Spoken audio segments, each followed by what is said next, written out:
You're looking at Houston, where the next Democratic presidential debate will take place 1 week from today. The 10 candidates who made the cut include 9 politicians and Andrew Yang, the 44-year-old entrepreneur who made millions running a test prep company, had 0 political experience, but his campaign took off with his proposal to give every American adult $12,000 a year. His early success has surprised almost everyone except Yang himself. In a CBS This Morning broadcast exclusive for our Road to 2020 series, we met up with Yang at his rather Spartan campaign headquarters here in New York City. This is national headquarters? Yes. Yes, this is it. Where the magic happens.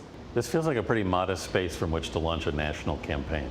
It was more modest than this before. This is actually like... Now it feels plush? Yeah. This is with furniture and stuff. Yeah. On the walls, headlines chart the course of the campaign. When we started in early 2018, I was a longer than long shot. But Andrew Yang thrives on being underestimated. You actually thought you could get somewhere with this? Well, I was apparently correct. In the first 2 debates, you were given the least amount of actual speaking time. The opposite of Donald Trump is an Asian man who likes math. Do you expect that to change this time?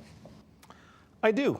But after the last debate, we raised over $1 million in the 48 hours afterwards. And so now I've developed a reputation for making the most of whatever time I get.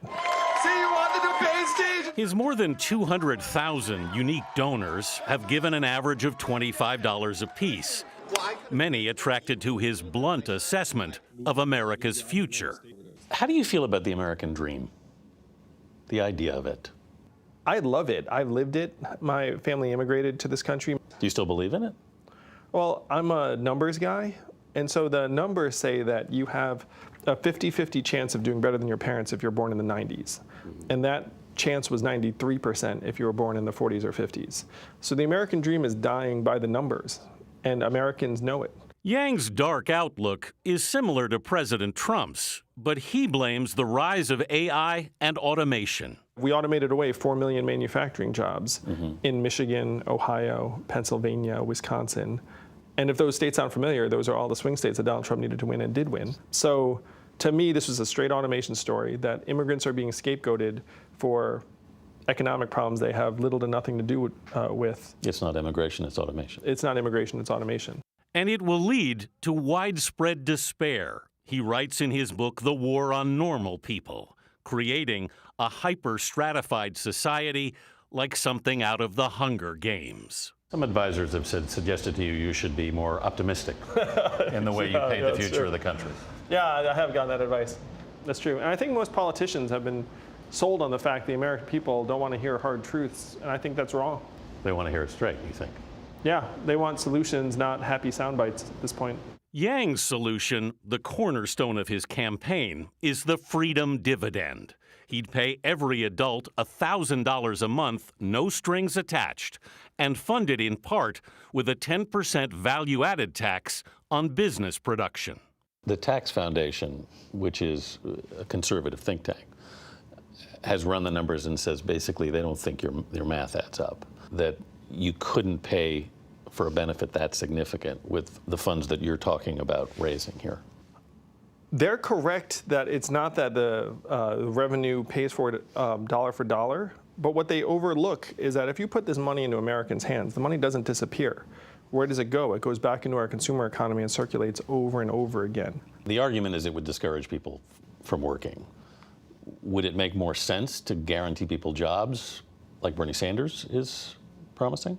The first thing is that there's no data that shows that us getting $1,000 a month would reduce work levels overall.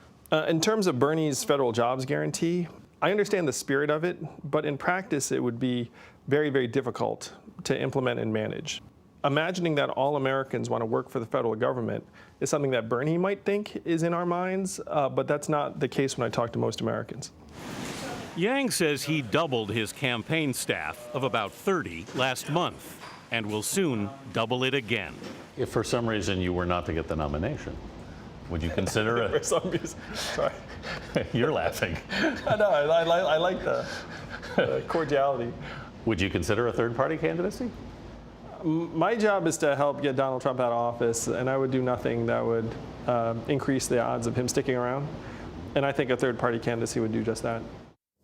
Yang's candidacy, of course, is still a long shot. He's polling between 2% and 4% nationwide and lower, actually, in the early states. Yeah. So he's got a lot of work to do. But he's put some ideas on the table that most politicians have not wanted to talk about. Very bold. Very bold. Yeah. And he's betting that Americans feel that things are not getting better and want to hear about that. It's also interesting to see if some of those ideas spark other ideas within other candidates as we move forward as well. I mean, but he wants the idea of a unique, of a universal income to actually become policy. He said he doesn't want it just to be talked about. He wants it to happen. Never heard anything like that, but That's right. we shall see.